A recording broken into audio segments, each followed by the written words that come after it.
My guest today is the singer of the band Twisted Sisters, a real rock legend. Please welcome Mr. Dee Snider. Hi Dee, how are you? I'm doing great. Great to talk to you. And great. The honor is for me. At first, I want to know how the music came in your life and who inspired you when you were young. Well, music, how did it come into my life? I mean, really, you got to go to the Beatles. I'm old. And their appearance on a very famous TV show in the 60s inspired a lot of people in the United States. That performance, seeing them, made me want to be a rock and roller. And at the age of 8 years old, I knew exactly, not exactly, but I knew that I wanted to be in a band and I wanted to be a rock and roll star. You are. So according to you, what is the best moment of your musical career? Boy, the best moment of my musical career, I guess, I always go with the thing that pops in my head first. And there was an arena that I would go see concerts at near my house where I grew up. And Twisted Sister played that arena and received our first gold album on stage as that arena. That was the greatest moment, really. Because here I would sit, in the concert hall watching bands and dreaming of being on stage, and now I was on stage in that very same arena receiving my first gold record. So that to me was the greatest moment. Dee, can you describe your feeling when you are on the stage? Because for me, I only want to be a rock star in the world, but I'm not. So can you describe the feeling you are when you are on the stage? There's a difference between I'll give you the feeling now. I mean, because I have success and people come to see me, and it's joy.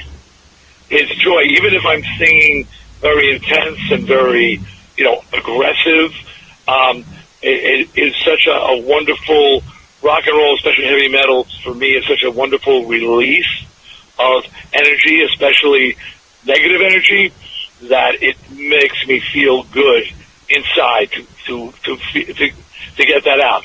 But as far as the audience's reaction, it's just incredibly satisfying to see that what I do and what I've done brings joy to an audience, to people, and that they're excited and happy to see me up there and to hear the songs and to hear me sing. You are an icon, a rock legend. Why did you decide to kick off the door again with a brand new album named For the Love of Metal he will be released the next July 27? Because Jamie Josta, the singer of the band Hatebreed, challenged me. That's why I was on his podcast and he challenged me to make a new metal record, a contemporary metal record. And he said, Dee, use the word icon. You just used it. And he used it. And it's something, even as egotistical as I am, I would not use. And he said, your voice is iconic, and you need to be making new music. You need to be making contemporary metal music, because your voice is timeless. So I was at a point in my life where I really didn't think making new music, new metal music, was even an option or a thought. And then we went into the studio without a record deal and made this record, and the response from record companies was huge. Everybody wanted it. And the first single, Tomorrow's No Concern, just came out, and the response has been great. And a lot of writers and people have been starting to hear the whole record, and the reaction has been incredible. So it's exciting to be making new music, not just playing old music, but making new metal music at this point in my life. You talk about your last single, Tomorrow Is No Concern. How this song talk about your life? Well, in doing this record, Jamie, Jeff, and I, we talked a lot about what he wanted to, like, understand me and know what is important to me, how I'm feeling. And I've always been, and still am, a person that would rather talk about the new thing I'm working on, because I have so many. I'm always working on new projects, and I always have new ideas. And some things people hear about, some things never don't make any noise. But I'm very passionate about the new art, like an artist who's painting a new painting, and I want to talk about the new things. And Tomorrow's No Concern is about that. The chorus I gave you yesterday, Tomorrow's No Concern. And basically it's saying that, I'm living for today, and I'm in the now. And I think that's also a message that people, the past is great, and I'm proud of the past, and it's great to look back and fondly on what you've done, but don't let that be your end. It can't be all you have. You can't be just living in the past. You got to have something to live for today. So that's what Tomorrow's No Concern is about. Mr. Snider, I'm curious, which song is your favorite on the new album, and why? And which artists do you have more to work with? Well, my favorite track on the record is American Made. It is an anthem for the new millennium, and some people have asked me about what it's all about, because it seems on the outside to be a very nationalistic song, but it's not. It's a unifying song, and it's a song that's a message really not just for America, it's for everybody. Because I look at the world and I see that there's a lot. What's going on in the United States is going on in England. It's going on in Italy. It's going on so many places in the world. People are just tired of politics as usual, and they want change. And there's a lot of fighting within the countrymen. And I think I was inspired by the Olympics. Actually, I was watching the Olympics and seeing. I said, you know what? You don't see the countrymen fighting amongst themselves when they're cheering for their team and cheering for their country. They're together. They're unified, and people need to be reminded that you need to be patriotic, because I think a country is like a family. We can fight amongst ourselves, but if anybody picks a fight with the family, the whole family is going to be strong and fight back. And that's what American Made is about. And it's an anthem, and I love a big anthem. As far as the musician, I liked working with the most. I worked with so many great musicians on this record. And Jamie Josta, I would say more than anyone, because he produced the record and really spearheaded the album. But Howard, I was going to say Howard Jones, he was amazing. But Elisa Glues White, who, is she Canadian? Yeah, she's from Montreal. Oh, there you go. Okay. I mean, but she plays with a Scandinavian band. That threw me off when I first met her. And I said, wait a minute.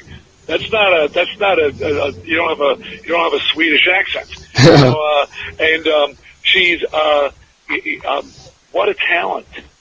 Because Jamie, I had this song called Dead Hearts. It's an anti-bullying song.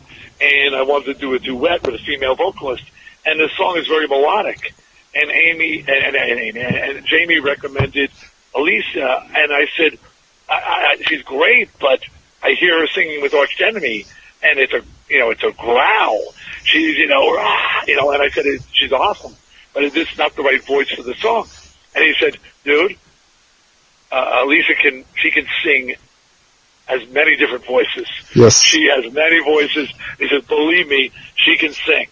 And when I got the track, because she recorded it in her own studio, I was knocked out by the vocal performance on this song. I mean, because it's nothing like Arch Enemy. She is a very, very talented singer, and I think many people are going to be very surprised. I know in the next days you will be in Canada for the Rock and Con in London, Ontario. What can you say about this event? Well, it's a unique event. It's a first for me where I will be not only doing the convention meeting people and doing the panels and discussions, but then on Saturday night I'll be performing some songs with a bunch of other greats like Lita Ford, and so it's literally that. It's rock. It's a rock and roll show and a convention. Very unique. I seen you play in Quebec City in 2006. Back in the days, I was 16 years old at this time with the band Twisted Sister, and it was one of my favorite shows of all time. What is your feeling about the Canadian fans and especially Quebec fans? Which show? Which one are you talking about? The one with the Scorpions or the Metal Festival? Yes, with Scorpions at the Festival d'été de Québec. Well, first of all, that was at that time it was the biggest show we had ever played. I could not believe the amount of people that came to see the Scorpions and Twisted Sister, and we crushed it. By the way, as you know, it was a front page Twisted Sister. It was an amazing show that night. But Canada and Quebec, especially, has been per capita the biggest, our greatest popularity has been up there.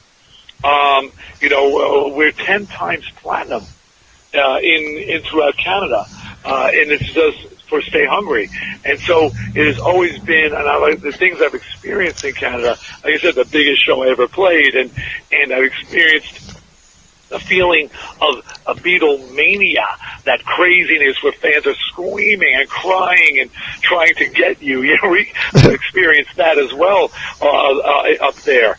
So I've just had I've incredible experiences, and the fans have always been incredible to me. So this is a great chance. That's why the Rock and Con is a great chance for me to actually meet. Because you're on stage, you don't get to really meet the fans, and at these conventions are a great opportunity to literally shake their hand, say hello, and have a moment with them. Just last one for you. If you have to play only one song in a concert for the pleasure of the fan, which one do you decide to play? Look, is it playing for me or is it playing for the audience? Okay, I'm a good guy. You can say for you and for the fans.